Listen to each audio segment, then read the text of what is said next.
What's up, everybody? You're tuned in to the Cris Style Mal. Podcast, episode 239, Takeover Wednesdays. Hope everybody's having a good night, whatever you're doing. You're at home, you're at work. We appreciate y'all tapping into the live stream. You're listening on the playback. We appreciate you too. Leave a comment in the comments section. We got a few things to speak on. There's some controversy in NFL free agency. The league year officially opened today, so guys can sign their contracts with their teams that they signed with over the tampering period. So you're going to see a lot of teams flashing out the trades and free agency signings going through. We also got some big NBA news. A certain player hit a monument last night, but there was controversy over it. You're gonna get Mal's opinion about that. Also, we're gonna do a free agency tier system of grades, see how people did so far in the first week of free agency. Also, we're gonna do our top 10 fictional football movie characters because we have a top 10 list that was put out there. And me and Mal gonna react to it, and we're gonna give our own. And also, we're gonna do Mal's random news. So, before we do all that, Mal, how are you feeling? I feel good, man. Minus these allergies, bro. I can't breathe through no nostril right now, but I'm feeling all right, man. How you feeling, dog? I'm feeling pretty good, man. Really good, man. I'm alive, I'm breathing, and that's all that matters. All right, man. Let's talk about it, man. So, yesterday I was doing my Chiefs podcast, get a message on my phone, says that Maxx Crosby deal has not gone through. That the Ravens backed out of the deal, which in turn sends Maxx Crosby back to the Raiders. The Ravens get their two first round picks from 2026, 2027. And it was some controversy. People were going crazy. The insiders are going crazy. Adam Scheffner, Todd Pellicello, Phil Yates, you name them, Ian Rappaport, they all got the eat ass face. They look crazy out there. So it was, I was taken back because I ain't never seen no shit like this before, especially with a big player, a superstar player like Maxx Crosby. So, and I thought of you, sir. And so I text you during the show, see how you was feel. And I could tell you wasn't feeling too great about it. But now that you've mauled it over, you've had a day to process everything. And, the Ravens end up signing Trey Hendrickson this morning. How are you feeling, sir? Do you feel like the Ravens did you dirty? And you're happy Maxx Crosby's back?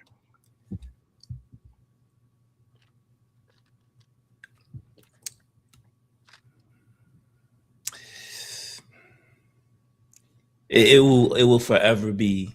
I'm gonna say this right now for disclaimer purposes. I do apologize for any language I do say.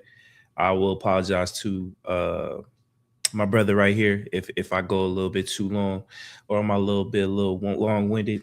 Take your time, brother. If you got people to text, go for it. The Ravens organization are a bunch of pussies. I'm gonna say it here and I'm gonna say it loud and proud. This organization is trash. Like, how can you sit here and give that weak ass excuse that you did in that press conference, saying that, we did our due diligence with the knee. You should have did the due diligence before you agreed to the trade. The Raiders didn't hide anything about the Maxx Crosby situation with the knee. He had knee surgery in January. How do you expect this man to pass a physical 2 months after surgery? They literally just said this man just got out of his crutches the week before the trade. And then on top of that, you did the trade Friday. You don't bring him in until Tuesday. Okay, let's say my man had some things going on. Obviously, he had a whole big celebration to, it looked like he was celebrating his sobriety. So congratulations to Maxx Crosby on 6 years of being sobriety to the abuse that you had to deal with in your earlier years. So salute to you, my brother. But you could have brought him in Monday before everything that popped off for free agency. So then you wait for him to come in on Tuesday after you done lost everybody on your goddamn squad, Isaiah Likely, Linderbaum. I think you lost a fullback and some other pieces. I'm not going to name them all. And then you go through. You have your physical, and then on top of that, people want to say they want to throw like all like they use the Dallas Cowboys to kind of like they used a couple other doctors to kind of reassure or reaffirm what they're seeing and all that type of stuff to get other opinions. You gonna sit here and throw the Cowboys doctor in my face? This is the same team that was fighting against y'all. So, of course, and then there were already reports that Jerry Jones was already miffed that he didn't get Maxx Crosby. So what you think that doctor going to do? What you think he going to do? So then you wasted everybody's time, and then you try to give out this bullshit-ass excuse that it was because of this. Even though Diana Rossini literally said in reports that y'all motherfuckers was out there talking to Trey Henderson while Maxx Crosby was in the building. Yo, this is like some elementary school bullshit. You lost all credibility with me. Like, I hate the Ravens. I will forever hate the Ravens. I hope that franchise burns in fucking hell. Like that fucking franchise is dog shit. I don't care. Lamar, free yourself, bro. I want to root for you, but as long as you wear that pigeon on the side of your fucking head, I'm not rooting for y'all motherfuckers. I'll root for the Chiefs when they play with them. And that's saying a lot. I will root for them motherfuckers hella hard when they play y'all. And I hope they dog walk the shit out of y'all because that organization is trash. It's trash. And they literally showed their ass. Like we could count a couple other players that they did it to, but to this magnitude, bro, they look suckers. And for a lot of these ESPN guys who keep trying to say, like, you got Stephen A. Smith talking about the Ravens won regardless, man, bump all that shit. Like, okay, you got signed signed Henderson. All right, cool. He's a 31-year-old defensive end who ain't Maxx Crosby. Let's call it spade. I know they're gonna throw up the statistics and all that, but but look with your eyes. He ain't Maxx Crosby. He's good, no disrespect, but he ain't Maxx Crosby. You're 31 years old, coming off a core injury, I think plus a back injury and some other shit. Like, and then you paid him, so you approve him, but you can't approve Max, even though you knew what was up. So at the end of the day, it's forever fuck the Ravens. But I'll say this. Thank you at the same fucking time, because you know what you just motherfucking did? You woke up a motherfucking demon who was already that motherfucker. So Maxx Crosby, think maybe 10, 15, 20 minutes ago, announced that he gonna be a Raider. I've already heard rumors that this man wants to stay with the Raiders. He wants to try to rework his deal and all that type of stuff. He ain't going nowhere. So I'm super excited to have Maxx Crosby back.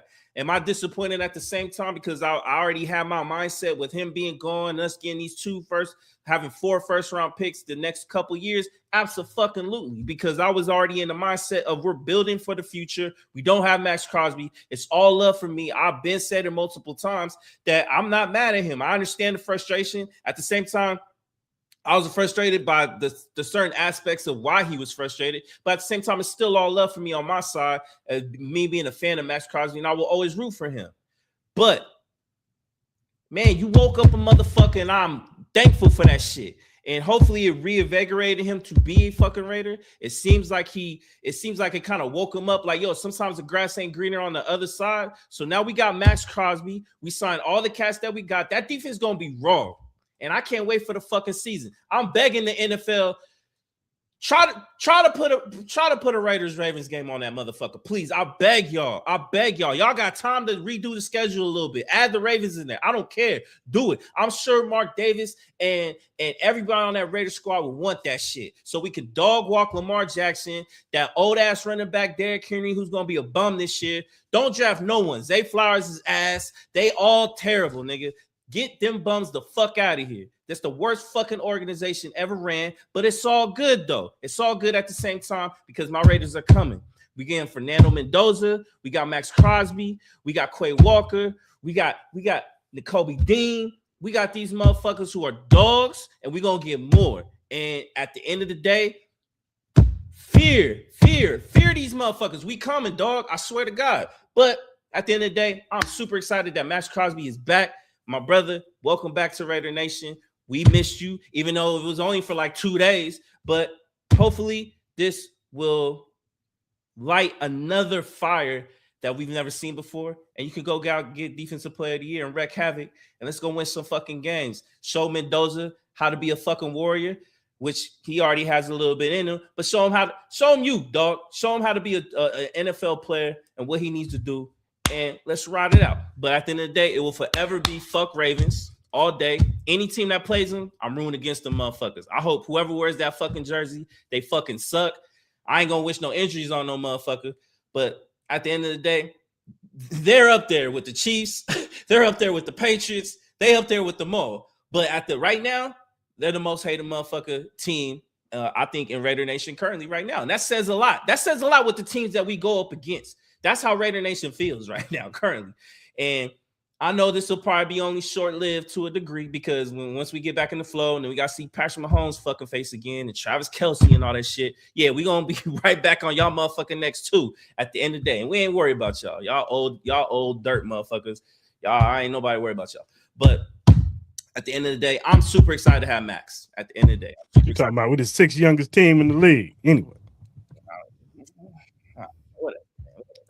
We'll talk about y'all. But yeah, that's just how I feel, man. I just think, me personally, I think that shit was Bush League, especially how they treated Maxx and his family and what they did to him behind his back. At the end of the day, I ain't gonna really trip about the two extra first round picks that we got. It is what it is at that point. We get Maxx Crosby back with all the people that we signed. Spy Tech and them, they did an amazing job, but still having the flexibility to incorporate Maxx back and still have money left over for the draft class and maybe doing a couple smaller moves that probably would have been a little bit bigger if Maxx wasn't there. So, but at the end of the day, we'll always be fuck Ravens. Lamar Jackson, I pray to God that you get out of that situation because I don't know what the fuck they're doing. At the end of the day, do you expect Trey Henderson to be Maxx Crosby? I do not. I personally do not. So, but good luck. Good luck to y'all, and hopefully we see y'all in the future. Yeah, because y'all don't play him this year. So no, we don't. No, we don't. Maxx Crosby put this out on X. Everything happens for a reason. Believe nothing you hear and half of what you see. Okay, Jay-Z. I'm a Raider. I'm back. Run that shit.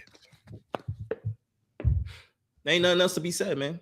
I'm happy. I'm happy Maxx is back. So, but I probably would have went a lot longer yesterday. Yesterday, I was fucking pissed. I ain't gonna lie to you. I'm sure people who follow me on Twitter. I said a lot. Yeah, I said a lot yesterday. So. But yeah, man. What's your feelings about the whole situation? How do you view it? Do you think Baltimore was shady in what they did? They had buyer's remorse. I think they had buyer's remorse. I think that they saw that they could sign Trey Henderson for less, and so they said, you know what? We're just gonna say that he didn't pass his physical. We're going to rescind the trade. We're going to sign Trey Henderson. We're going to keep our first round pick. And we're going to get another young player right there, whether it be wide receiver, maybe even tight end. Maybe they get a Kenyon Sadiq or somebody like that. They saw the cup was bare. They saw all them players leaving, going over there with John, because most of them went to John Harbaugh. Mm-hmm. And, yeah. And so they had buyer's remorse. And they was just like, well, we're supposed to just keep our first round pick and sign Trey Henderson. So. But see that like getting all the motion aside and bump all the Raider shit. Like you just look like it just looks like you don't know what you're doing as an organization. Like, why did you wait this long? Like you had the deal done by Friday. You could have tried to talk to Maxx to try to get in there by Sunday, the earliest Monday before everything. Like, at least get in there early Monday before everything happens on. Even if you had any questions about his knee injury, even though you shouldn't have, you already knew the whole situation. But even if you were going to go this route, why wouldn't you do this before free agency started? So if this was the case and you ended up making this decision, you could have had the opportunity to maybe potentially still keep Linderbaum and potentially still keep Isaiah Likely and whatever other players that you lost, or potentially go another way where you could have tried to get Trey Henderson and then other pieces that were still available, or maybe make another trade. But you chose to wait until what? The free agency was already a day in, and then you get cold feet. Like, Cris is 100% correct. They looked at their whole squad and realized, yo, we're not going to be as good as we thought, even with Maxx Crosby. Then we got to either restructure or repay Lamar Jackson, because you already know that they ended up restructuring it, so they ended up saving like $40 million. But do you know Maxx Crosby contract? You're gonna have to do something with that, and then you're gonna have to fill up all the other holes without the 2 first-round picks. So why would you do that, knowing the situation that you're in, and why did you wait so long? And then you just made yourself look even more foolish because you want to pull out this whole where everybody sees the bullshit with the knee injury. Don't act like you didn't know. Don't act like that the Raiders try to hide anything. That wasn't the case. Everybody knew the situation. Ian Rappaport, Adam Schefter, all the guys on national TV literally said it's most likely he's not going to be able to pass the goddamn physical until probably like May. His own doctor even said that. Like, so what? At the end of the day, why even do the trade? Why waste your time? Why waste everybody else's time? Now, luckily, I know people want to say, oh, the Raiders are in a bad spot. I don't think so. Like, it's not like we are pressed to trade Maxx Crosby. We don't have to do anything. We have $50 million still left in cap space. I think we got to hold out at least like 27 to 30 for the draft class or whatever the case may be. And yeah, we can still do a little small moves, but the Raiders ain't pressed. I don't think the Raiders are in a bad position. I just think they got to change the mindset because now we don't have those 2 extra first-round picks, and now we got Maxx. So hopefully that conversation between Maxx, Spytek, Kubiak, and Mark Davis and Crosby, and from what I heard, it seems like Maxx Crosby's like, yo, I'm all in. Whatever the case may be with the Raiders, I don't want to leave. My family don't want to leave. I just want to be here, be a Raider, because that's who I am, and I'm going to do everything in my power from here until the day I retire to make the Raiders a winner. And we're going to get a young quarterback that has all the potential in the world. We have a center that can help him out. I still believe we need to get a number one, even though I love Naylor. I know we got Brock Bowers. I know we got Deontay Thurman. I know we got Trey Tucker. I know we got Beck, but I still think we need like that true number one to go alongside with Brock Bowers. I think Ashton Jeanty is going to look like a totally different running back because we're going to actually have quality coaching. Like, number one, the Raiders are going to look different just because of the quality of coaching that we're going to get compared to what we got last year. Last year, we were taught, like, me and Cris could have did a better job coaching the goddamn Raiders. That is a fact. But now we actually got competent people running this organization, actually coaching these players up, and this team is going to look totally different. It's going to be competitive. I'm not saying we're going to make the playoffs. I'm not saying we're even going to be one of the best teams in the goddamn conference. We could start out slow. We could still be a top 5 pick, but I guarantee you people are going to like, yo, the Raiders are missing like 1 or 2 pieces, and we're going to have to worry about these cats. Like, no one can sit here and tell me our offseason so far in free agency has been bad. I think we've had one of the best free agencies out of anybody. No one can tell me otherwise, even with this whole Maxx Crosby situation. So the Ravens look whack as fuck. I think anybody with a brain should just be looking like, yo, you just don't do that, especially how they did it with Maxx. Like, how you have him in the building, but on the back end, you're talking to Hendrickson, knowing he's going through a physical, and you made him look like a fool. You send him packing, him and his wife wasting their time. They had this whole assumptions. Like, bro, it's just like, I wouldn't expect the Chiefs to do that. We put them in such high esteem as being this classy organization. In reality, you're nothing but trash. Like, you don't go about it that way. That is terrible business. And I get it. They had the right to do it because then nothing was legal, nothing was binding. They still had the opportunity to change their mind. But it's how you go about it that makes you look crazy. They could have went it so many other ways and came to the same conclusion. And there, you know what everybody would have been saying? I would have been like, okay, shit happens. I understand. Like, sometimes, you know what? If your people don't look at it the same way as the Raiders, that's okay. You can have your opinion, but you don't go about it the way that you did in an embarrassing fashion to Maxx and his family, and then waste everybody's time like the Raiders and the rest of the league, who potentially, not saying it would have happened, and obviously, thank God, everybody has better morals than the goddamn Ravens, where they're not reneging on a lot of these contracts or trades, potentially because that's how big the Maxx Crosby trade was. That was literally the big domino that needed to fall for people to understand what they need to do with their teams. Maxx Crosby was linked to a lot of playoff contending teams: Bears, Lions, Bills, Ravens, the Rams, all that, Cowboys, Eagles. They were all dictated on Maxx Crosby. And the Ravens wanted to play some bullshit ass game and then get pussyfooted because they realized they totally whiffed on the whole free agency period and they wasted everybody's time because they didn't properly calculate what they needed to do in a timely manner. That's what you look like. And I understand that time always heals, and eventually there's going to be a player where a team would want and they're going to acquire with the Ravens. But every team is going to look at this organization side-eyed. As long as DaCosta is the GM, they're going to look at them side-eye. It's the reality of the situation. Yeah. Well, like I said, I think it was buyer's remorse. I think that they they saw that they didn't have no more first round picks, and I think that they saw the cap space, and even after restructuring Lamar Jackson's deal, they still wouldn't have had as much cap space as they would probably want it. So, yeah, that it was on them, but at the same time, they did, I don't know. Look, I think it was messed up because you guys had to you made all those moves in the mindset of not having Maxx Crosby on the roster, and then having to put his numbers back on the books.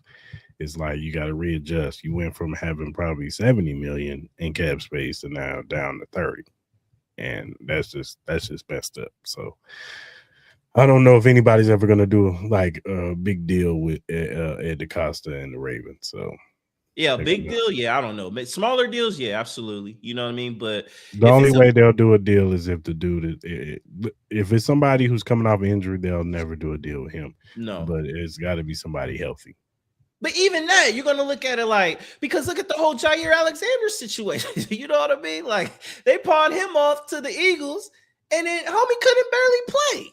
So it like make it make sense. You're not gonna pass Max, but you're gonna pass Trey Henderson, who just got off of core surgery, who's had multiple injuries, who's a lot older. Like, what are we talking about? And at the end of the day, brother, I'm not even mad if you be like, yo, we not right.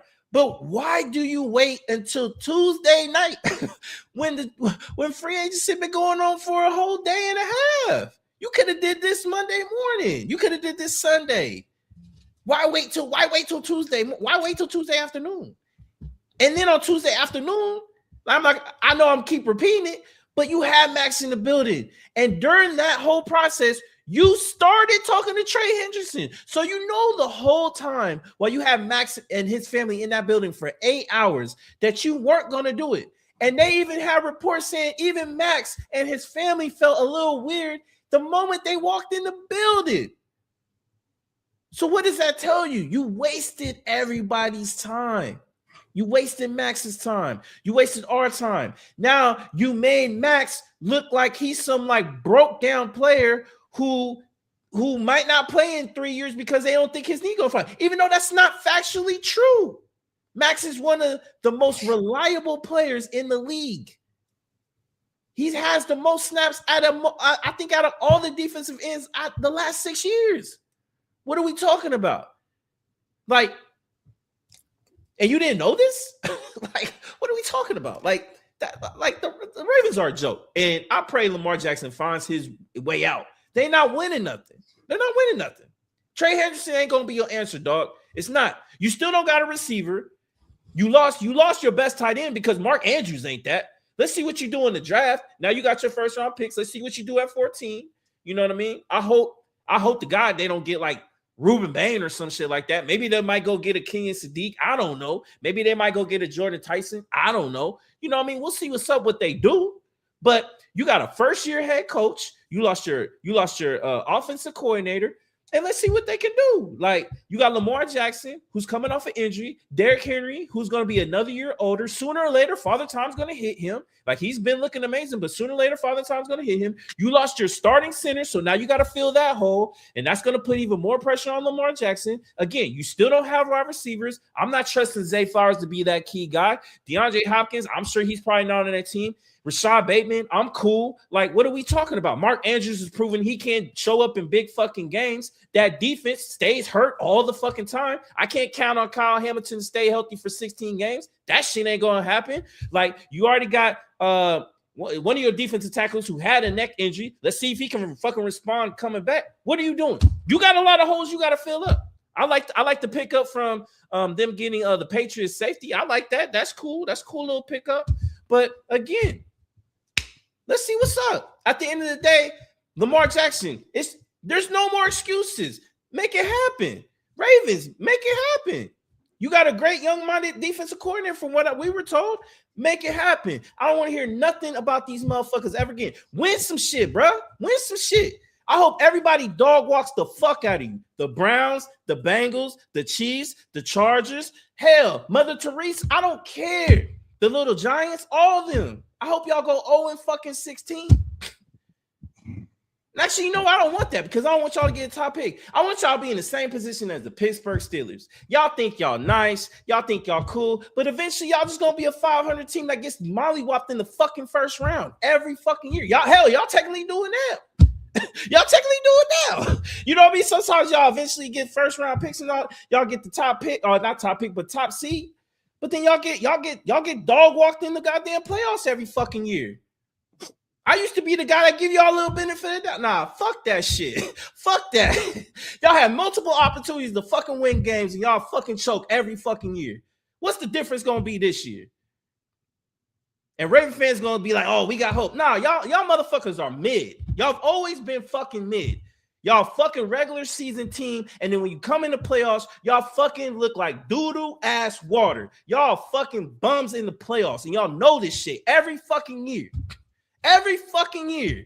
Y'all act like y'all the best fucking team walking, and then y'all get fucking mollywopped by the fucking Chargers or by the fucking Colts or by the Chiefs. Y'all can't even beat them when the Chiefs ain't got nobody on the fucking goddamn team.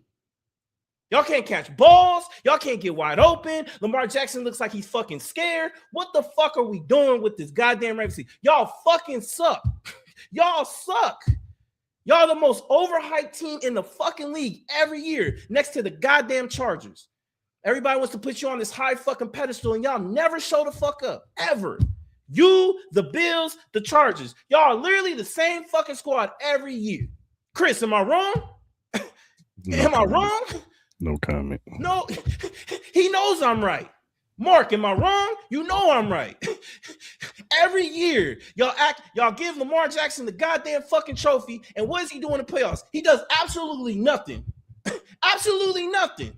That whole team chokes every year, every time. And we want to keep holding them to high fucking pedestal, and people want to be like, oh, this team gonna win. No, they're not. They're not. Show us that you can do it. Show us you can beat Patrick Mahomes. Like Patrick Mahomes beat y'all on one leg. No running game, no offensive line, and he's no receivers, and he still dog walked y'all motherfuckers. Still dog walked y'all. Josh Allen, no receivers, no defense, dog walked y'all motherfuckers. What are we talking about? What are we talking about? Every year. I'm cool, man. I'm done, man. I'm done talking about that. I'm done talking about them bum ass Ravens. Shout out to Trey. Yo, shout out to you, Trey. But I'll call a spade about your team, bro. Y'all overhyped every year. It's gonna be the same thing this year. Y'all gonna win some games. Lamar Jackson gonna be an MVP conversation. But when it comes down to the nitty gritty, y'all need to win the goddamn playoff game. You know what you're gonna be doing? You're gonna be sitting on the sideline like the rest of us motherfuckers, watching the goddamn Super Bowl, wondering what the fuck happened.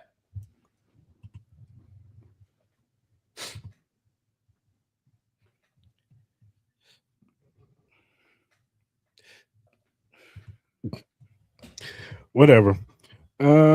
Speaking of Buffalo, Buffalo Bills signed two-time Pro Bowler Bradley Chubbs to a 3-year, $43.5 million deal. $29 million guaranteed. Could be worth up to $52.5 million. I personally think this is overpay. It is overpay, but I think at the end of the day, go ahead. I'll let you finish. I'll talk to them. I just think that this is. I mean, they probably didn't sign him to as much of a deal. This reminds me of signing Joey Bosa.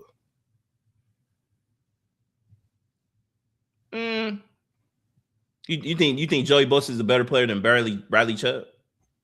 I think they both get injured. I get it. And both of them they're about the same player to me. I think Bradley Chubb's a little bit more athletic than Bosa. I agree with you. I don't like if he can stay healthy. I think he can be something, but at the end of the day, I don't think this is going to take him over the hump. Like I still like I really like the DJ Moore signing that they did. I think DJ Moore is probably the biggest signing that they have. I think Bradley Chubb, I think he can be a nice rotational piece. Do I think he's going to be like that guy that's going to like be able to take over games or anything like that? This deal ain't rotational. I know. I'm trying. Look, you are a starter. I'm trying to be nice right now. But even if he's a starter, I don't think he's going to be able to play all 16 games. I just don't think he's going to be that guy that is going to be reliable. Like at the end of the day, I think where Bradley Chubb is, you got to hope he makes it to the playoffs. That's kind of what you got to do. You got to make sure he makes it to the playoffs. And if he makes it to the playoffs, is he going to be like some big wrecking gamer, like who's going to kind of take over the game like a TJ Watt or a Nick Bosa or a Myles Garrett or a Maxx Crosby or Will Anderson? I don't see that. I think you got to have pieces around him to do that. I think it's a nice, cool piece, but let's see what they do. Maybe they find somebody in the draft, maybe like a Caleb Banks or something. Maybe they add him to the D-line or something like that. I don't know. Maybe there's another free agent that they potentially could get that could help maybe the pass rush. But Maxx Crosby ain't walking through that door. Myles Garrett ain't walking through that door. Maybe they can. No, I think I asked you. You even said that I think Jalen Carter is probably going to get a new deal. So that's off the table. So all the top defensive end players are gone. So that's the best they can do. So it's Brandon Beane's job. You know what I mean? Like you fired your head coach for this shit. So we'll see. Yeah. But I think they signed him to a lot of money though. Jesus. How much he's getting a year? We got what do you get? Like a 3-year deal, 4-year deal? 3-year, 43.5 million, 29 of it guaranteed. There's reports that Kyler Murray at any moment could be signing with the Minnesota Vikings. I think he's supposed to be visiting them tomorrow. Yeah, he'll be a Viking by tomorrow. So there'll be ink to paper probably tomorrow with a big smile on his face. Mm-hmm. What do you think we've talked about it, but to kind of put a stamp on it, what does this do for the Vikings? Does this make them a playoff contender? Yeah, absolutely. I think this does make them a playoff contender. I think him and the Kevin O'Connell system, I think it could work. I know a lot of people have been kind of talking about that. Kyle Murray is kind of like this wild card kind of quarterback who makes a lot of extended plays, but in Kevin O'Connell's offense, he kind of wants to be able to, just make your reads, do what you got to do, and get it to the spot where you need to go. But I think that athletic ability that Kyler Murray has, I think we put Kevin O'Connell in this box like he can't adapt his offensive scheme to fit Kyler Murray. I think he can do that. And then you add pieces with Joe Addison, Justin Jefferson, the running game that they do have. I like it. Now, obviously, you got to keep him healthy. You got to make it easy for him because we know Kyler Murray can have moments where, he can kind of get lost in the sauce a little bit. And, it seems like he's either unmotivated or just unprepared. But it's a huge upgrade from J.J. McCarthy. J.J. McCarthy wasn't going to do anything but get Justin Jefferson to ask for a trade. You know what I mean? He would have been the Maxx Crosby of this year, pretty much, because he would have been fucking miserable. And J.J. McCarthy ain't it. Now, does this spell the end for J.J. McCarthy? I would say no. I think at the end of the day, look, send him back. Give him some time to, prep himself. Like there's always a possibility that Kyle Murray can stumble back into, making the same mistakes and all that. And maybe JJ McCarthy might be ready then. But right now, it's Kyle Murray's job. He should be the starter. Your Raiders sent Geno Smith to the Jets in a trade for a 2026 7th round pick in exchange for a 2026 6th round pick. So Geno goes back to the place that he was drafted to. How happy are you, sir? He's off my team, so I'm happy about it.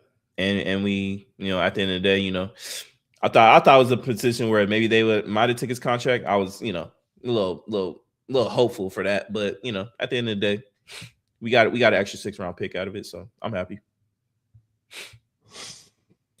The Indianapolis Colts signed Daniel Jones to a 2-year, $88 million deal. Could be worth up to $100 million. 60 of it guaranteed, $50 million of it in year 1. Do you think this was a good deal or a bad deal? I'll be honest with you. I haven't liked anything that the Colts have done, honestly, especially with some of these deals. Like, I'm not a big fan of the Alec Pierce deal.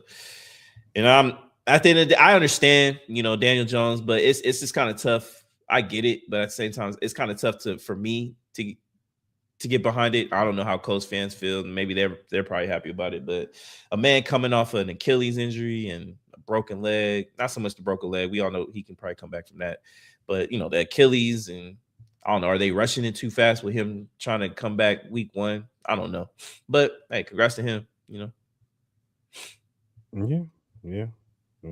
I don't think it makes them contenders, but that's just me. I mean, that's pretty much up all the news. All right, man. Let's go to NBA news. Yeah. What you got, man? Did you want to do the 83, or did you have that separate? No, you can do that. All right. Well, the other day. Well, not the other day. Well, yesterday. Bam Adebayo, played against the Washington Wizards yesterday, and he ended up scoring 83 points, 9 rebounds. He ended up going, let me see if I can find these numbers real quick. He ended up going 20 for 43 from the field, 7 for 22 from 3-point, 36 of 43 from the free throw line with 9 rebounds, 3 assists, 5 turnovers. So obviously he has the second most points in an NBA game, but obviously there were a lot of, questions about how, especially the end of the game went with, a lot of fouling with the Miami Heat up by 20 plus points, continuously fouling the Wizards, and the Wizards fouling non-Adebayo players. So what are your kind of overall thoughts? Like, do you have the same appeal about how the game ended? Or, do you think he, there should be no asterisk to him getting 83? Look, man, I ain't watched the game. I ain't gonna hold you. So yeah, I didn't see how he got the 83. I just saw the 83 points. And look, I get both sides. I get that, people don't respect the last, fourth quarter minutes where they were just fouling the hell out of him. He was shooting free throws to get to the 83. And by the time he was shooting them 83s, it was in garbage time. He was padding his stats. I get it. I really, really do. But hey, man, this one of the probably greatest achievements that Bam Adebayo is about to get. Yeah. So it is what it is, man. I ain't got no dog in the race. You know what I'm saying? I know people don't like the way he did it, but shout out to Bam.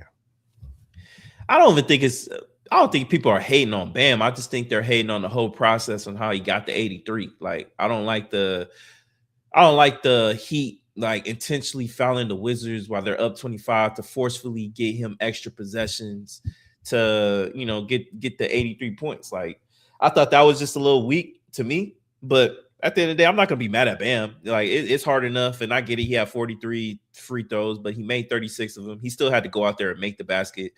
At the end of the day, like, I think people should celebrate it. Like, you could have a whole different perspective on it. Like, what I mean? As far as me, I personally am going to give him credit. He has an 83, but it's not going to diminish what Kobe did with his 81. That still was a great game. I still think it was in a different capacity where he actually had every bit of those points was to to get them back in that game. They were down by 20 plus points in that game against the Raptors, and he needed every single one of them. But I'm not going to diminish what Bam did. Like at the end of the day, like it is a lot of free throws. Like I am going to question what happened at the end of the game, but I'm not going to fault him for that. I think that was more of an Eric Spoelstra call. And I just think that kind of killed the whole Miami Heat culture kind of thing, just based on how they want to treat what, kind of their mindset and going to these games. Like, I think that kind of killed it, but I'm not going to fault Bam. I think at the end of the day, congrats to him for the 83. It was an amazing performance for what it was. And, his name is going to be in the record books forever. You know what I mean? Just, it is what it is. And at the end of the day, I'm not going to blame Bam. I blame it more on Eric Spoelstra and how that whole situation was handled as far as like at the end. Like, I think it should have been more of a natural thing. And, he got 83. I think people still would have celebrated if he got 77, 79, 80. You know what I mean? Like, it would have been just as special. Like, because not everybody is able to score 70 points. Like, there's only so many that have been able to even do that. So, but congrats to him. That's how I feel. Even as a diehard Kobe fan. For sure. That all the NBA news? Oh, my bad. My allergies are kicking my ass. What else we got? Oh yeah, Steph Curry. They announced that he will be sitting out 10 more days with the knee issue. I think he's been out for like almost a month right now. The Golden State Warriors are currently in 9th, 32 and 33. My question to you is, should the Warriors just kind of just sit him out for the rest of the year? Like, what are your thoughts with it? Yes, they're not going anywhere. They're not winning nothing. It's over. Shut them down. Yeah.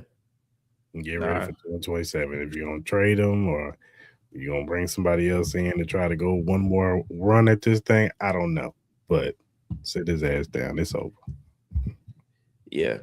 Yeah, no, I totally agree with you. It's just, you're not winning anything this year. Rest him, get him ready for next year. I get it. People want to see Steph Curry play, but it's just not happening. All right, last one. We'll end it on some WNBA news. After a marathon 12-hour bargaining session running Tuesday evening into Wednesday morning, the WNBA and its players union did not reach a deal on a new collective bargaining agreement. The talks took place on the targeted date. The league had given the union and its teams last month for a term sheet to be completed to avoid the 2026 schedule being impacted. Another meeting was scheduled for today. I'm not sure how that went. The Women's National Basketball Players Association Executive Director Terry Jackson told reporters that Tuesday's bargaining session featured a lot of conversations going in the right direction, while WNBA Commissioner Kathy Eagleberg added, "We are working hard and still have work to do." The meeting, which started at 5 p.m. Eastern Tuesday, was in person only and took place at Midtown Manhattan Hotel, considered a neutral site for both parties. In addition to league and WNBA staff, 4 of the 7 WNBPA executive committee members were in attendance. President Nneka Ogwumike, Vice President Breanna Stewart, and Alicia Clark, and Treasurer Brianna Turner. The league was represented by Engelbert, Head League Operations Bethany Dauphin, and New York Liberty owner Clara Wu Tsai, among others. Players left the meeting just before 3 a.m. as negotiations continued between league and union staff members. Players declined to comment on the talks. The union and league wrapped up discussions about 2 hours later. Engelbert briefly spoke with reporters, but did not take any questions, saying both sides are working hard on securing a win-win deal. What's your thoughts with this? Obviously they had the targeted date. Seems like they're still having conversations in good faith, but how much do you think the season will be impacted by them not getting a deal done, or at least having the outline of a deal done by today? I think if they don't get a deal done today and both sides stop talking, then it's going to heavily impact the season. Yeah. Because once both sides is walking away, like not far apart, and nothing's close, then it's not looking good for the season. And then, got to go back to the drawing board, and, it's probably going to take another month for them to sit down and finally talk again and get something concrete. And it's going to be, the give and take and all that. And that's going to impact the season. So hopefully they can get something done. Hopefully they can get something done where both sides feel like it was a fair trade-off, and, the give and take. You know what I'm saying? They feel like that it was on the even playing field, and hopefully we can get a WNBA season this year. Um, how many games do you think they could potentially cut out before they would have to miss the WNBA? Like they have a total of 44 games for the whole season. How many of those do you think they potentially could miss but still have a season to be able to play? I think they can miss at most 20. Yeah. 20 games, yeah. If anything past that, it's over. Yeah. So I guess you could say half the season. Yeah. Yeah. So yeah, because I agree with you. I think they would have to get something soon. Because let's say that they in a month they're able to get a deal. They're still gonna have to have their lawyers sift through everything, dot their I's, cross their T's. Who knows how long that will be? Then sign it, and then they got to prep with training camp and preseason. I don't know if they would have a preseason if they had to miss any games. Maybe they could push back the season a little bit, but then you start getting to the point of where it starts getting into the NFL season, and I don't know if that's what they want. I agree with you. I don't know, man. Hopefully these ladies and the WNBA can get it together. But I say is right now, I don't know, man. The draft should be. So usually the WNBA draft is usually, I think, like a week after the March Madness ends. I remember that because you remember when Caitlin Clark, she just played in the national championship game, and then like less than a week she was getting drafted to the Fever. You know what I mean? So it's in about that capacity because usually the season starts May? It starts May, June, something like that. So you got to think like already in March. May is 2 months away. So I think they got to get a deal done at least by the end of March. You know what I mean? Yeah. If they want to have any chance of saving the entire season, they don't get a deal done by then. Like, then that's when you're gonna start looking at like taking games away, unless they're gonna do a situation where they try to cram the season. But then it gets to a point of player safety, player health, or are the ladies even willing to do that? You know what I mean? I know those ladies put a lot on their body as it is, but it depends. You know what I mean? And then on top of that, payment, they still got to do free agency. they still got to do the draft. Like, I don't know how that's going to work. So I don't know, man. They're going to try to have to cram in a lot, but hopefully those A's can get it done, man. I want to see a WNBA season. I want to see my Aces defend their title. Yeah, for sure. Do it before Asia gets pregnant, because I feel like there's a possibility that might have happened last night. Interesting. All right, man, let's take a quick commercial break and we'll come right back.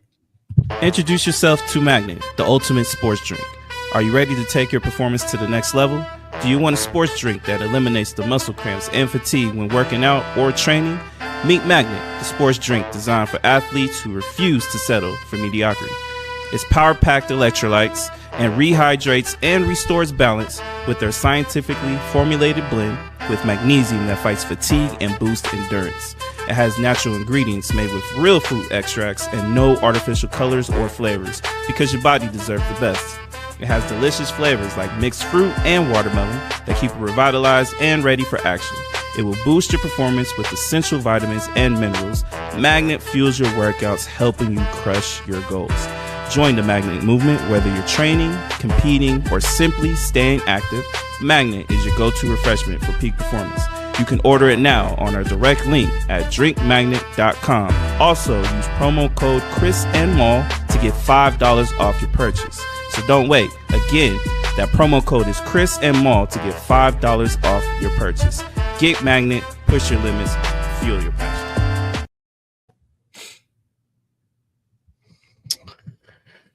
Shout out to Magnet Sports Drink. All right, man, let's do our bet US Surefire picks.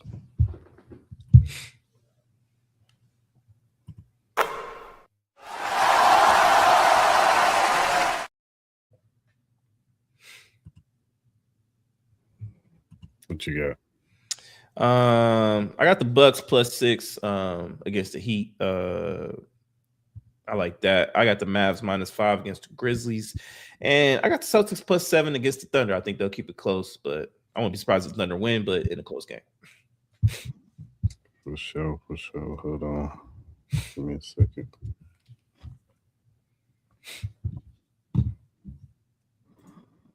I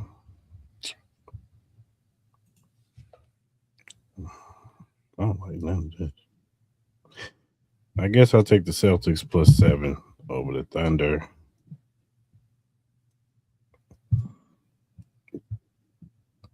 How bad is the Chicago Bulls? How bad? They're pretty bad. You think y'all gonna cover that -11? We should. Now, if Bron's not playing, we definitely will. If Bron's playing, I don't know, man. I don't know. We should though. It's that bad, huh? It's just we're better without Bron. It's just the case. What you think about +6 Milwaukee Bucks and Heat? I got that. I got +6 Bucks. So I got that. I'll take that. All right, man. You go to any of our social media platforms, you see the Bet US link, click on it. First time users only. You sign up, put the promo code JOIN125. You get 125% sign up bonus plus 10% gambler's insurance. That's 3 risk-free bets on your first 3 deposits of $100 up to $5,000. That means on your first 3 deposits, we bet $100 and you lose, you keep your money. So you can win some money or you can keep your money on your first 3 deposits. So go over there, sign up, tell them Cris Style Mal sent you. And that does it for our Bet US Short 5 picks.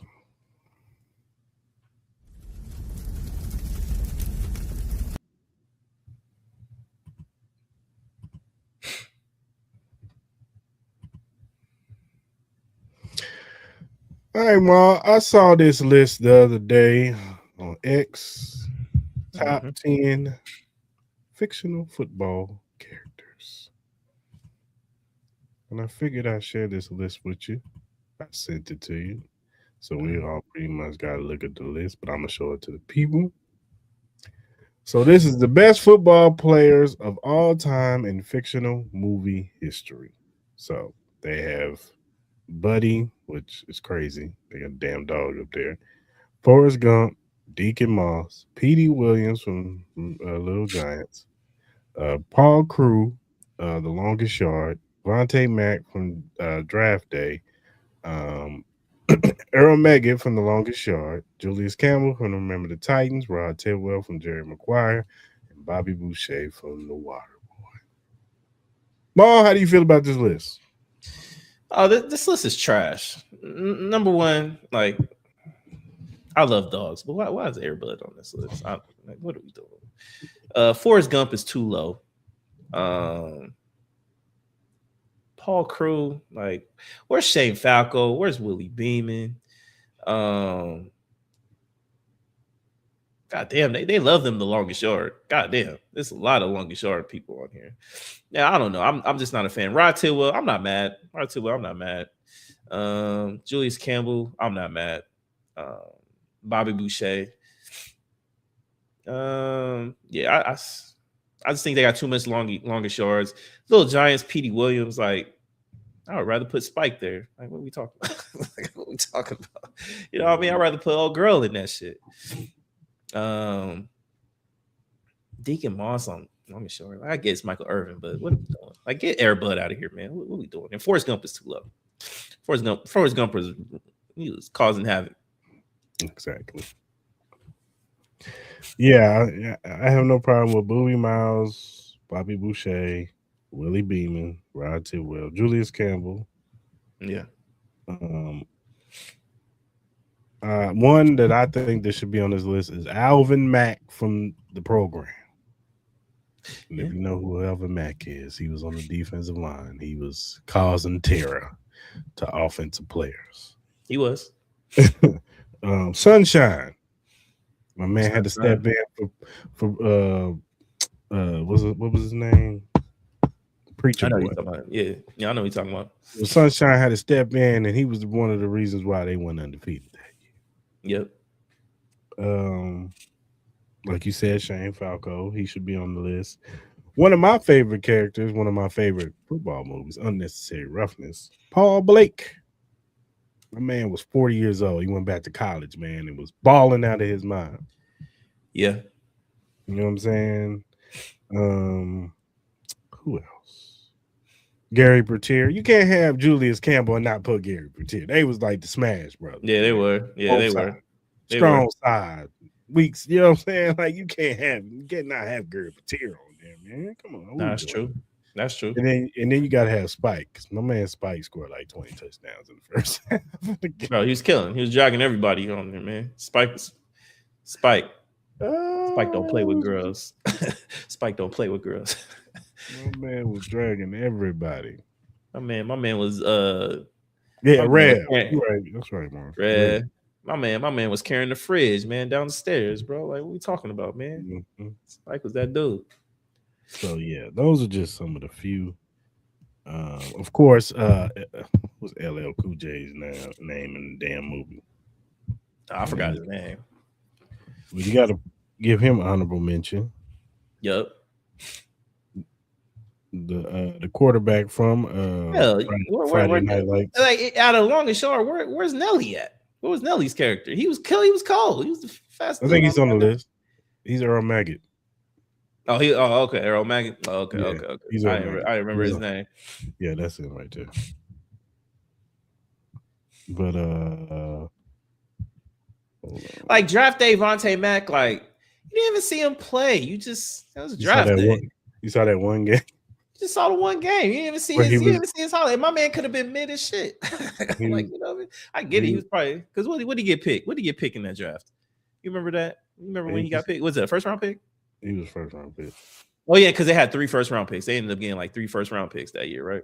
Draft Day is one of the greatest, most horrible, unrealistic movies of all time. Yeah, it was. I was riveted by it though. It was really entertaining as shit. It was really entertaining. It was. I was entertained as shit by it though. Oh man, he had one draft pick, the first overall draft pick, chose the hurt quarterback over the college quarterback. Yeah. Somehow tricked the Seahawks to take him. I think he called somebody else. He got all his picks back. How you got all your picks back? It was like the last 10 minutes or some shit because he had to make that deal quick, right? Because it was counting down or some shit like that. Yeah, I forgot about Willie Weathers from the Gridiron Gang. Oh yeah, yep. Max from Varsity Blues, yeah. Yeah, like just why is Air Bud on there? Like, come on, man. I love dogs. I'm a big advocate of dogs. Y'all see my dog in the background all the time, but Air Bud can kick rocks, dog. So. My man Timo Cruz from Coach Carter shooting them threes. Yeah, I would love to see the basketball. Mm-hmm. We gotta do a basketball. Yeah, see if you can find one. See if you can find one. If you can find one. We'll do it on Monday. We definitely gotta do a basketball one. Nah, for sure. Because I got some guys. Yeah, Jesus Shuttlesworth, you know what I'm saying? You know. Might be number one. Maybe. All right, everybody. It's time for everybody's favorite segment. Mal's Random News. Yep. It is now time for Mal's Random News.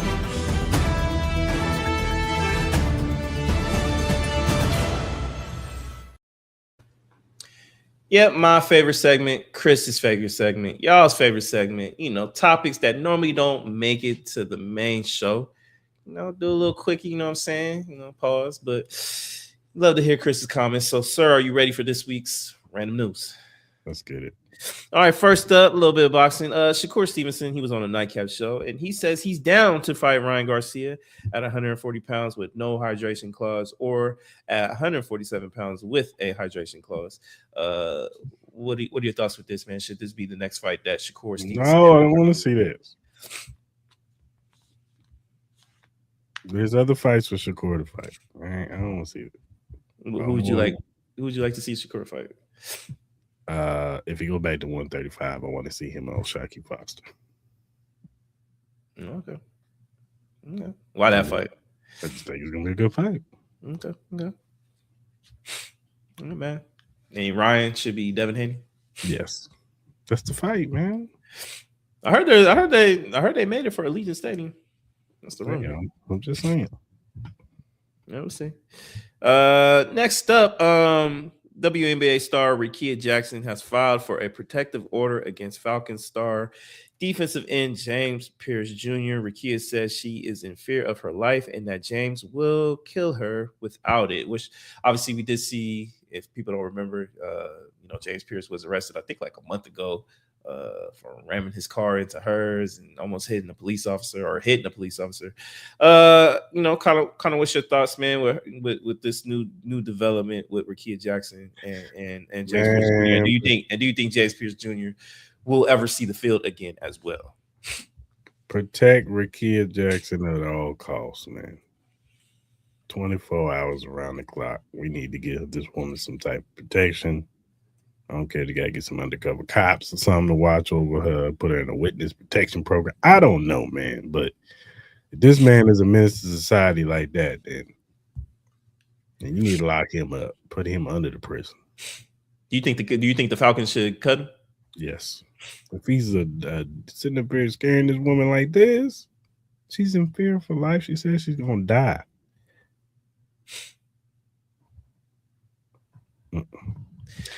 Got to get him off the field.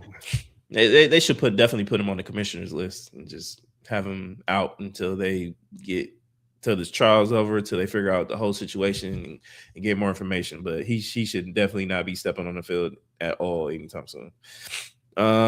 Next up, ML football. They made the top 10 most loyal NFL fan base list. I'm going to read it and give me your opinion. At number 10 is the Las Vegas Raiders. Number 9 is the Dallas Cowboys. Number 8 is the Green Bay Packers. Number 7 is the Detroit Lions. Number 6 is the Pittsburgh Steelers. Number 5 is the Cincinnati Bengals. Number 4 is the Buffalo Bills. Number 3 is the Cleveland Browns. Number 2 is the New York Jets. And the number 1 team, most loyal fan base, is the Philadelphia Eagles. Do you agree with the list? Disagree with the list? What are your thoughts? I'm not mad at the list. I'm not mad at it. It looks like they target a lot of the bad teams. Well, you gotta be loyal as fuck to still be a fan of these teams. I'm surprised the Raiders are not higher. Maybe the fact that because they moved from Oakland and maybe they, I still think a lot of Oakland fans are still Raider fans, but that one shocked me. I thought the Raiders should be a little bit higher. Cincinnati, do they even really have a fan base? What are we they do. Yeah. But I don't think it's as deep as the Steelers, the Lions, Packers, Cowboys, or Raiders. They're not as deep as them. If anything, Cincinnati should be 10. They shouldn't be 5th. I don't know. They delusional as shit. I'm not saying that they're not delusional. I'm just saying loyal. I think with loyal, I think you also gotta. I think there's factors into it though. I think with loyal, it goes with traveling. I think it goes with the depth of the fan base. I think there's so many variables to that. I don't think they fit the criteria of being in the top 5. You know what I mean? I don't think they're a top 5 fan base regardless. You know what I mean? As far as I think that comes with the loyal aspect. I don't think it's a big fan base compared to the teams I just read. Do you think they're a bigger fan base than the Raiders? No. Cowboys? Hell no. Packers? No. Lions? No. Steelers? Hell no. No. I think we should be on the list over there. Yeah, I'm personally. I'm surprised the Chiefs ain't on here. Who else? Seahawks fans. I'm surprised Seahawks fans ain't on there. The 12s, man. Yeah, you could put the Giants fans, you could put the Commanders fans, you could put so many fans I'll put ahead of Cincinnati. What are we talking about? I think the Jets is on there, Mark. Yeah, Jets are number 2. They definitely up there because they got to be loyal with that crap over there. Yeah, man. Yeah, that's bad. All right, next up, Rick Ross, man. He announced a new tour, Port of Miami 20th anniversary tour. featuring the Renaissance Orchestra and the Satan Trap Choir. Kind of feels like he's kind of mimicking what kind of Jeezy did a little bit. It seems like he's gonna have a stop in Miami, Atlanta, Jacksonville, San Antonio, New York, Philly, Orlando, DC, Dallas, and others. Man, what's your thoughts with this, man? Would this be something that you would tend to attend if it came out to Vegas? Fan of Rick Ross? Yeah, I'm a fan of Rick Ross. But I probably wouldn't go to the concert. No, not for Miami. If I ain't get to go to Jeezy, I'm definitely not gonna go to Rick Ross. Nah, I feel it. It'll be a dope concert to go to because Port of Miami is probably one of my favorite Rick Ross albums out of total. Mm-hmm. But he ain't coming to Vegas, so I ain't traveling to where that nigga at. So that ain't happening. Next up, Pizza Hut is hiring a crust connoisseur to eat their pizza for a whole year to celebrate Pi Day. The salary would be $31,415 compared to what Wendy's was offering $100,000 job for them. But would this be something that you would be interested in with Pizza Hut being their crust connoisseur? I just gotta eat crust all the time. You gotta eat pizza. I mean, I'm a pizza man, so of course. Like, what's your favorite crust? Are you more of like, and I get paid for it? Yeah, it's only $31,000 after taxes. You're probably getting like 20 something. That's extra money in my pocket. No, it is. What kind of crust guy are you? You like stuffed crust, or you like? Give me the regular crust. You know what I mean? Give me the regular stuff. Nah, basic ass. I see. It ain't about, look, man. Once you got my pepperoni and my sausage on there. With a bacon. Is that's your favorite pizza? With a bacon. That's your favorite pizza? Mm-hmm. So meat lover. Whoa, relax. Yeah, you a meat lover, huh? No. Cris the meat lover over here, no, man. I'm no meat lover. Yeah, man. Let me get two meat lovers, bro. Relax. All right, next up, we got a little news from Iran. Iran tells the U.S. it will not be able to artificially lower the price of oil and energy. Prepare for $200 per barrel for oil. Obviously, oil has been rising. What's your thoughts with this? If it goes up $200, are you going to get an electric car? No. So you just gonna pay the $10 per gallon? Yeah, dude. Hey, how I'm gonna get to work? A cab bus calling, huh? I'm not taking no damn bus. You don't like the public transportation out here in Vegas? Hell no. Yeah, our public transportation is ass, but I ain't took the bus in so long. Nah, neither have I. I damn sure don't want to take that one. All right, next up, Kanye West surprised and announced Los Angeles concert at SoFi Stadium in April, 70,000 seats, and instantly sold out with over 1 million plus people queued for tickets. Despite his controversies, this will be his first concert in LA since 2021. I do believe he also added another date for another concert in SoFi. So what are your thoughts with this, man? Do you think people have forgiven Kanye West? I think he's releasing his new album, Bully, at the end of the month. What's your overall thoughts with Kanye West returning to the spotlight and with the tour? It looks like obviously people forgive him. They're going to it. Having 1 million people in the queue for a concert is insane. I haven't heard anybody ever getting that. Well, I mean, he's got a big fan base. I give him that. I was never a big Kanye fan, but I respect him. You know, he has a core fan base that love him. I was one of those guys. He's my favorite rapper of all time. He was one of my favorite rappers of all time. And shout out to Alex. Alex looked at me like I was crazy when I said I wasn't a fan. Okay. I looked at you crazy too. I ain't gonna cap. But would I go? I don't know. It depends. I mean, if the music's good, man, I'll let it rock. All right, next up, a new running back rankings list came out. I'm gonna read it to you. You tell me if you agree or not. Number 14, they have Derrick Henry. Number 13, they have Devon Achane. Number 12, they have Jeremiah Love. Number 11, they have Bucky Irvin. Number 10, James Cook. Number 9, Jonathan Taylor. Number 8, Chase Brown. Number 7, Cam Scatterboo. Number 6, Ashton Jeanty. Number 5, Omari Hampton. Number 4, Christian McCaffrey. Number 3, Kenneth Walker. Number 2, Bijan Robinson. And number 1, Jahmyr Gibbs. Man, throw this list away. 2026. Yeah, it's this list is terrible. It's pretty bad. How the hell is Chase Brown over Jonathan Taylor? Yeah, I don't know how how's Kenneth Walker? How's Kenny Walker third? Like, what are we doing? Because he won the MVP. Whoever made this list, it don't matter. He won the MVP. No, I'm not saying it's right. I'm just saying I don't agree with it either. Like 1 and 2, 1 and 2 is cool. I get it. Christian McCaffrey at 4, it's cool. That's cool. Jonathan Taylor should be 3. Where's Saquon at? Yeah, Saquon ain't even on the list. That's crazy. What? But Chase Brown is? Yeah, man. Oh, I'm looking at this is top. This is for fantasy too. Fantasy football. God. So for fantasy purposes, this is the ranking for it. So he must have had some bigger fantasy points than Saquon last year, which I kind of see that. But I'm just saying. For fantasy, all right. So if we go based on fantasy, I'm looking. Jahmyr Gibbs should be 1. Bijan Robinson 2. But even Jahmyr Gibbs is going to get way more touches now. Even with Isaiah Pacheco in the backfield, like I think Jahmyr Gibbs should have a great year. Obviously, that offensive line, they still got weapons on that offensive line. I think another year in the new kind of like offensive era without what's his name? Bears coach. What's his name? What's the Bears coach here? Oh, Ben Johnson. Ben Johnson, yeah. I think it'd be better. Kenneth Walker at 3. Is Andy Reid really going to give him the ball that much where he's going to have an impact for being the number 3rd best running back in fantasy? He better. He paying him like he is.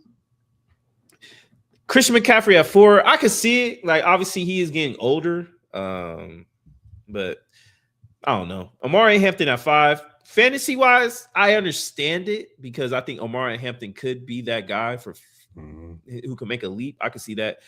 Ashton Jeanty, I think he's going to have an amazing year, especially with that offensive line that they have, like coaching and stuff like that. Cam Scatterboo, I don't know. He makes me nervous, bro. Like, again, he might not even be the number 1 running back on his team next year. He might not be. They get Jeremiah Love. That shit dead. Nah, facts, for real. For real. That's a fact. That's a fact. I think Jeremiah Love is a high probability for the Giants, too. I ain't going to cap. Chase Brown, 8. I'm not mad at Chase Brown. Chase Brown had an amazing second half to the year. He's one of the main reasons why I lost a lot of those games, especially me not winning our league was because of Chase Brown. So I'm not mad. Jonathan Taylor should be higher, but I get it in the sense that you're not sure about Daniel Jones and that. And then he kind of did slow down at the second part of the year. So I get it. You know what I mean? It could be that. James Cook at 10 is crazy. I think James Cook should be higher. James Cook was he was the best running back last year. He was the best running back last year. And it was close, but he was the best one. Bucky Irvin go ahead. I think it was him and CMC probably running, and Jahmyr Gibbs running neck and neck. Yeah. Yep. That's true. Bucky is just when he's in there, he's one of the he should be up there. But I got permanently scarred. After you trade him to me, I got permanently scarred off Bucky Irvin. I'm never touching Bucky ever again because they don't give him the rock in the goal line. He don't get goal line touches. Well, both of the running backs that were taking those touches are gone now. So yeah, I know. So, but now they got didn't they just get somebody who they get? They got another running back. Did they get Gainwell? Was it Gainwell? They got Kenneth Gainwell. Was it Gainwell? Yeah. Jeremiah Love at 12. They got him with the Saints, though. He's not getting that. Travis Etienne's going to get all that. That's what I'm saying. So I don't see Jeremiah Love. And I'm surprised he's not on the list. Who? Travis Etienne? Yeah. For he fantasy, He had a good year last year. Devon Achane at 13. I'm not mad. He could be potentially higher because he had a good year last year. He had a really good year. He did, but then Derek tend to get injury too. Yeah, he do. And then Derrick Henry at 14. I get it. They're probably projecting him having a decline. He had and then you lost Linderbaum too. So Yeah, that's I true. think that's a big factor. So I get it. Honestly, when you look at it in fantasy purposes, it could be, it's not as bad as I thought. All right, a couple more. I don't know if you'll be interested, but Buffalo Wild Wings has unveiled a wing flavored protein espresso martini. Man, this Wingstop gang, man. What are we talking about? That is fact. That is fact. Nobody go to no Buffalo Wild Wings unless we watching UFC fights. Yeah, I feel you. All right, next up, Tia Kemp. I think this is Rick Ross's ex girl or wife or something like that. Baby mama, ain't it? Baby mama, yeah, baby mama. Says that it's sassy for a grown man to enjoy seafood boils. I can't do nothing, man. What are your thoughts with this? Do you think it's sassy for a man to enjoy it? No, it's food. It's food, man. What are we talking about? What are we talking about? No, we can't have seafood boil. Can't have desserts. They don't want us to have nothing, man. Nah, they just want us to be miserable. All right, we'll keep pushing. Next up, the NFL is exploring playing a game on Thanksgiving Eve as early as this season. Seems like the NFL wants to own all the major holidays. What are your thoughts with this, man? Do you think the NFL is doing too much, or do you agree with them trying to have a Thanksgiving Eve game? Terrible. Why? For what? Yeah. What's the point of this? It's player safety, though, right? But y'all want them to play damn near every day. Yep. Well, what's the point of this? They just play the Thanksgiving games and the Black Friday game, and let's call it this, okay? And then we got the rest of the games on Sunday. Why do we have to have an extra game on Wednesday? You're already pushing the extra game on us at the start of the season instead of having the official Thursday night game that really signifies the start of the year. We got a Wednesday night game that we got to watch because they're going to Australia.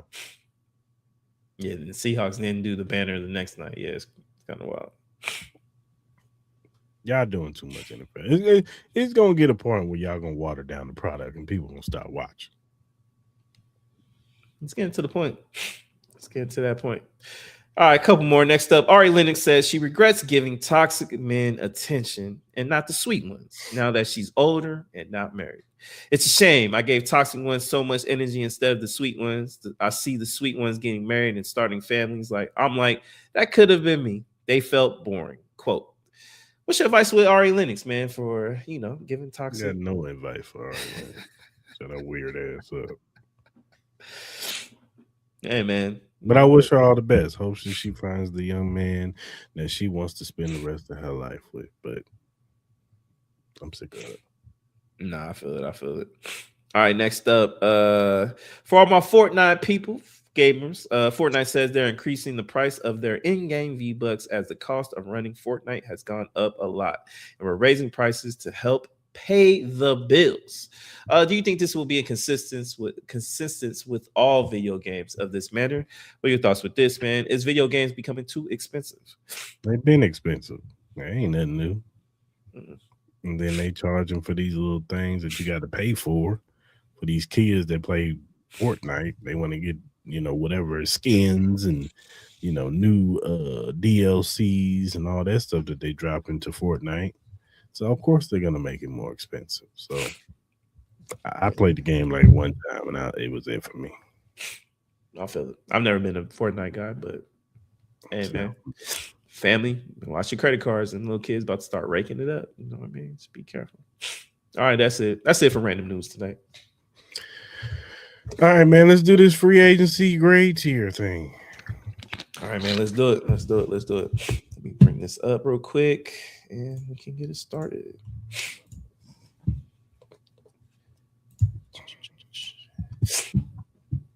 All right. So first up, we have S tier. So obviously that'll be they did an amazing job, no mistakes, no nothing. You love it. A. We have B, C, D, and then we have Hail to the Nah. So, sir, are you ready? Let's get it. All right. First up, we got the Denver Broncos. What you give them? I'll give them a C. They really haven't been making moves. Let me see. I'll bring them up. I'll show you what they did. So far they re-signed Sam Ellinger. J.K. Dobbins re-signed for a 2-year deal.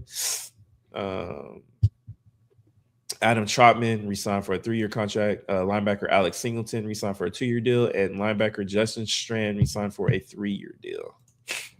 So they made some cool moves, re-signed a few of their guys. That's fine, but that's a C for me. C. All right. Next up, we have the New Orleans Saints. They did. Let me see. Find them quick. Where are they at? So they signed Travis Etienne to a 4-year deal. Tight end Noah Fant to a 2-year deal. Offensive guard David Edwards signed a deal that'll pay him up to $15 million. Defensive lineman John Ridgway, linebacker Caden Ellis, safety Julian Blackman, and punter Ryan Wright. Give him a B for the Travis Etienne move. B for sure. All right, next up, we got the Atlanta Falcons. Signed Tua Tagovailoa to a 1-year deal. Wide receiver Jahan Dotson to a 2-year deal. Wide receiver Olamide Zaccheaus, excuse me for butchering that name. Tight end Austin Hooper. They franchise tag Kyle Pitts. They signed edge Aziz Ajulari to a 1-year contract. Linebacker Christian Harris and kicker Nick Folk. I give him a C. All right, C. All right, next up, we got the New York Giants. They got fullback Patrick Ricard to a 2-year deal. Wide receiver Gunnar Zwiski. Tight end Isaiah Likely. They also got Jermaine Elmanor, Evan Neal, Tremont Edmonds, Micah McFadden, and cornerback Greg Newsome II. Give him a B. B. All right, next up, we got the Philadelphia Eagles. They got tight end Grant Calcaterri, another tight end, Johnny Mutt, to a 1-year deal. Defensive tackle Jordan Davis. They signed him to a 3-year deal for $78 million contract extension. And quarterback Tariq Woolen to a 1-year deal for $15 million. I'll give him a C. C. All right, next up, we got the Dallas Cowboys. They signed quarterback Sam Howell to a 1-year deal. Re-signed Javonte Williams to a 3-year deal. Wide receiver George Pickens is on a franchise tag. Defensive end Sam Williams re-signed in a 1-year deal. They traded for edge Rashawn Gary. Defensive lineman Otiti Ogbania, safety PJ Locke, safety Jalen Thompson, and kicker Brandon Aubrey. And I think they also traded a couple players away as well. I forgot who they were. I think it was Solomon Thomas and somebody else. Another defensive lineman. I give him a B. A B? All right, next up, we got the bum-ass Baltimore Ravens. They obviously declined the Maxx Crosby trade. They re-signed QB Tyler Hunter, offensive lineman John Thompson. They signed Trey Henderson to a 4-year deal worth $112 million, $60 million guaranteed, and cornerback Chidobe Awuzie. And then I think they also got the safety from the Patriots. I forgot his name, but what'd you get? I'll give him a C. C. Cool. Next up, we got the Indianapolis Colts, and re-signed Daniel Jones to a 2-year, $88 million deal. We talked about that earlier. Wide receiver Alex Pierce to a 4-year deal worth $114 million. Edge Arden Key to a 2-year deal worth $20 million. Defensive tackle Kobe Wooden in a trade from the Packers. They traded Zaire Franklin away to the Green Bay Packers, and kicker Blake Groupie for a 1-year deal. C. All right, next up, we got the Pittsburgh Steelers. They got Rico Dowdle, signed him to a 2-year deal.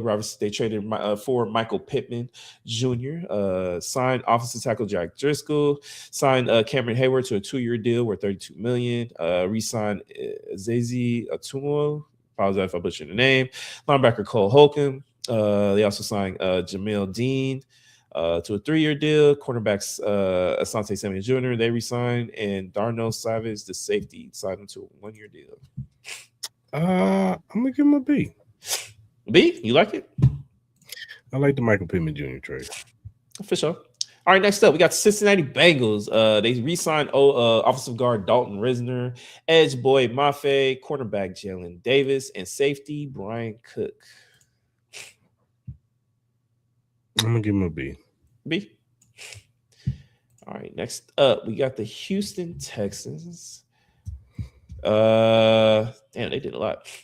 They acquired David Montgomery in the trade, signed tight end Foster Moreau, tight end Dalton Schultz, offensive tackle Trent Brown, offensive tackle Braden Smith, offensive guard Ed Ingram, signed edge Danielle Hunter to a $40.1 million deal, 1 year deal, defensive end Logan Hall, defensive lineman Naquan Jones, defensive lineman Sheldon Rankins, linebacker EJ Speed, safety Reed Blankenship, safety MJ Stewart, kicker Kabi Fairborn, and punter Kay Kroger. What would you give? I'm gonna give him a B. B? Mm-hmm. All right. Next up, we got the Jacksonville Jaguars. They signed running back DJ Dallas. They re-signed him. Signed Chris Rodriguez Jr. To a 2-year deal. Tight end Quentin Morris. Re-signed him. As Dennis Gardeck, DL Matt Dickerson, and cornerback Materick Brown. C. All right, next up, we got the Chicago Bears. They signed Case Keenum to a 2-year deal. Wide receiver Khalif Raymond, offensive tackle Braxton Jones, center Garrett Bradbury, defensive lineman Neville Gallimore, linebacker Devin Bush, linebacker DeMarco Jackson, and safety Kobe Bryant. I'll give him a B. B. All right, next up, we got the New York Jets. Let's see if I can find it real quick. Oops. Yeah, they traded for Geno Smith, franchise tag Breece Hall, tight end Jalen Woods resigned, OG Dylan Parham, 2-year contract, Edge Kingsley Inegberry, I don't know how to spell his name, 1 year, Edge Joseph Asai, defensive lineman David Onyemata, defensive lineman Tavondre Sweat, linebacker Demario Davis, cornerback Deshaun Wright, safety Dane Belton, and traded for safety Mika Fitzpatrick. I give him a C. Damn, a lot of C's and B's, huh? Yeah. Next up, we got the Cleveland Browns. Let's see. Tight end Jack Stoll, offensive tackle Titus Howard, offensive guard Tevon Jenkins, offensive guard Zion Johnson, offensive lineman Elton Jenkins, and linebacker Quincy Williams.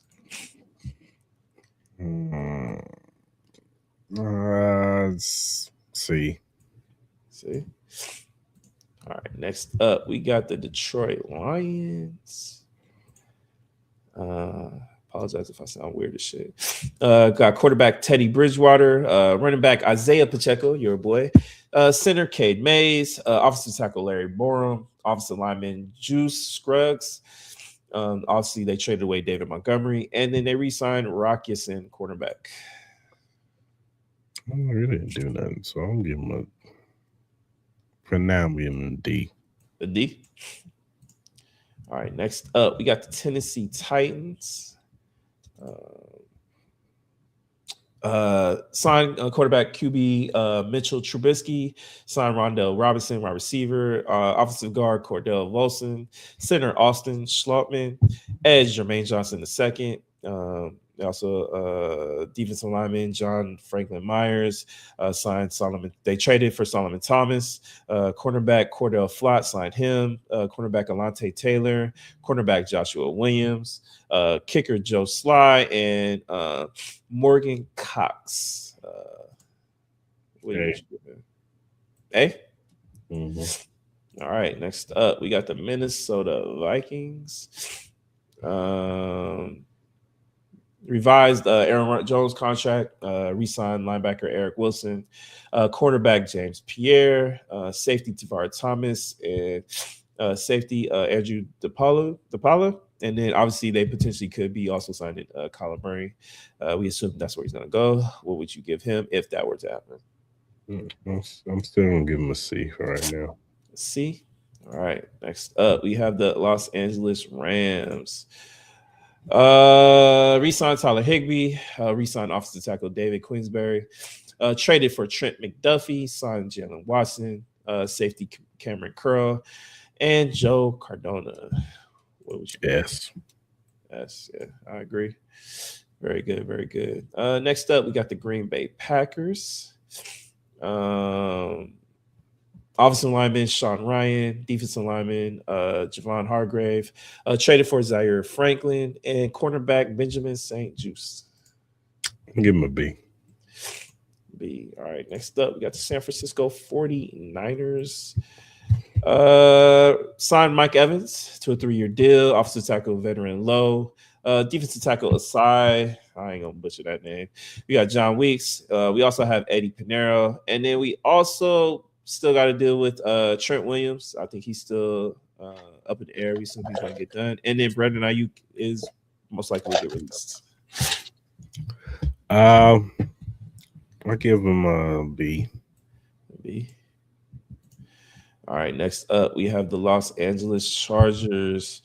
Alec Ingold signed 2-year deal. Tight end Charlie Core to a 3-year deal. Offensive tackle Trevor Penning, 1-year deal. Offensive guard Cole Strange, 2-year deal. Center Tyler Bias. I ain't gonna butcher that.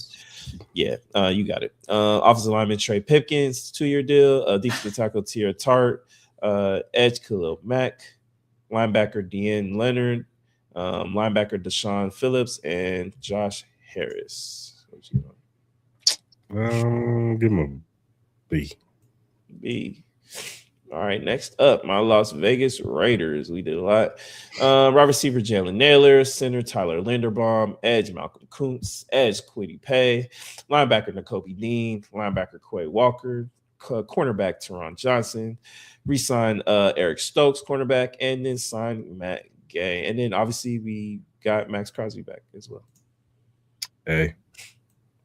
Hey. That's terrible. That should be ass, brother. You hate. Yeah. You hate.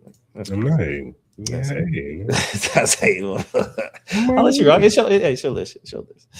I outspoke myself. I apologize. All right, next up, the Commanders. Re-signed Marcus Mariota, wide receiver Trelon Books, tight end. I can't pronounce that name. Just say Chickawoozie. Chickawoozie. My allergies, I can't pronounce it right now. Offensive tackle Laramie Tunzel, offensive lineman Nick Allegretti, offensive lineman Andrew Wiley, edge Clevion Chasen, edge Charles Emmanuel, edge Adafe Uwe, edge Dietrich Wise, defensive tackle Tim Settle, cornerback Mick Robinson, linebacker Leo Chanel, safety Nick Cross, and punter Tress Way. I really do like their draft. I'm giving them a B. B. All right. Right. Next, free agents. All right. Next up, we got the Tampa Bay Buccaneers. Obviously, they signed Kenneth Gainwell, re-signed K. Cotton, defensive lineman, and Sean Robinson, and signed Alex Azzaloni, and also they lost Mike Evans, and then I think they also lost what's my name's name? Running back. Rashad White. Yeah. And Sean Tucker. And they lost Jamel Dean. I'm gonna give him a C. See. All right, next up, we got the Carolina Panthers. They signed Kenny Pickett, wide receiver Johnny Mitchell III, wide receiver David Moore, offensive tackle Stone Force, center Luke Fortner, edge Jalen Phillips, linebacker Devin Lloyd, linebacker Isaiah Simmons, cornerback Khalib Evans, and JJ Jansen. I'm gonna give him a B. B. Okay. All right, next up, we got the Arizona Cardinals. They signed Gardner Minshew, running back Tyler Algier, wide receiver Kendrick Bourne, offensive guard Matt Pryor, offensive guard Isaac Samolo, defensive lineman LJ Collier, defensive line Roy Lopez, Casey Critter, punter Blake Gillikin, and kicker Chad Ryland. I'm gonna give him a C. C. All right, let's see what you say about this one. Next up, we got the Kansas City Chiefs. Obviously, y'all signed Kenneth Walker. Man, just put him in the S. No, I'm just playing. Yeah, ain't nobody doing that shit. Taquan Thornton. It's your list. Taquan Thornton, Travis Kelce, Chris Tonga, Aloha Gilman, and James Winchester. What would you give him? B. B. Respect. Next up, we got the Miami Dolphins. Let me find it real quick. Almost done. Malik Willis signed a 3-year deal. Tight end Greg Dulcich. Tight end Ben Sims. Edge Josh Uch. And kicker Zane Gonzalez. I'll give him a B. B. All right, man. Next up, we got the Buffalo Bills. Let's see if I find them. All right, quarterback Shane Buccelli, traded for wide receiver DJ Moore, signed Dawson Knox, tight end, center Connor McGovern, edge Bradley Chubb, that just happened today, safety Sam Franklin, and kicker Tyler Bass. I'll give him a B. B. All right, next up, we have your New England Patriots. My New England Patriots? Yeah. You know what I mean. You know what I mean. Elijah Vera Tucker, fullback Reggie Gillen. Yeah, you about to fight me on that one. Wide receiver Romeo Dobbs, defensive lineman Jermont Jones, and safety Kevin Baird. B. And the Super Bowl champion Seattle Seahawks. All they did was re-sign Rashid Shaheed, offensive tackle Josh Jones, cornerback Joshua Jobe. Obviously, they lost a lot of key players as well. Kenneth Walker, Tariq Woolen has a little bit. Where would you put them at? C. All right. So 1 S is the Rams, 2 A's, Raiders, Titans. A lot of B's, a lot of C's, 1 D, and no hell no's. That's what's up. Sure.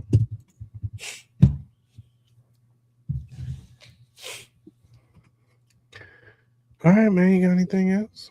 Nah, man. I could barely talk. I could barely breathe.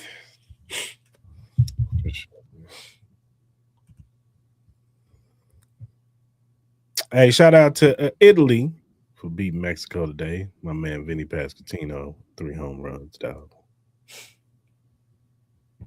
Who? My boy Vinny Pasquantino, man. Oh, that's your boy that you kept talking about? No, that was Jack Caglione, but today it was Vinny Pasquantino. They the reason why USA got to advance. And hey, we don't usually do hell no, but hell no to the manager of the team USA who thought because they 3-0 in the pool that they was going to advance. And it don't work like that. Lucky Italy pulled it through today. Yeah. All right, man. If you want to donate to the Cris Style Mal Podcast, you can donate to $ Cris Mal Podcast. Appreciate whatever you donate to us. Whatever social media or whatever streaming platform you use to listen to your podcast, we're available on Spotify, Apple Podcasts, iHeartRadio, Amazon Music. Wherever you listen to your podcast, you could subscribe to us. Also, first-time watchers on YouTube, hit that subscribe button, that like button, that notification button. So when we go live on Mondays at 10 a.m. Pacific Standard Time and Wednesdays 9-ish p.m. Pacific Standard Time, you can jump in the live with us. You can talk about these topics just like Mark was today. Give us your opinion. We want to hear from you. We want to get your opinion, man. Agree with us, disagree with us. We want to hear from you. Just don't forget to subscribe. Whatever social media platform you use, whether it be X, Instagram, TikTok, Threads, Twitch, Facebook, Kick, wherever you use, we're available at Cris Style Mal. You can follow us, we'll follow you back.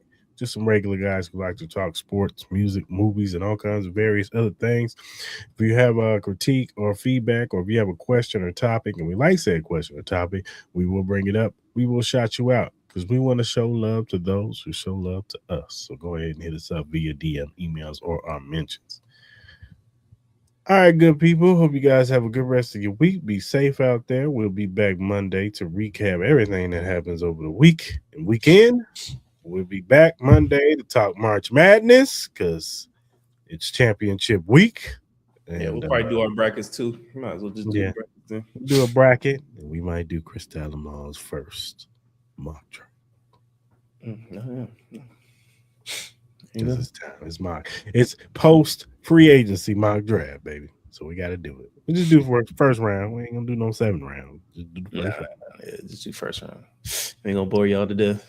So tap in with us on Monday, and until then, we are out. Yeah.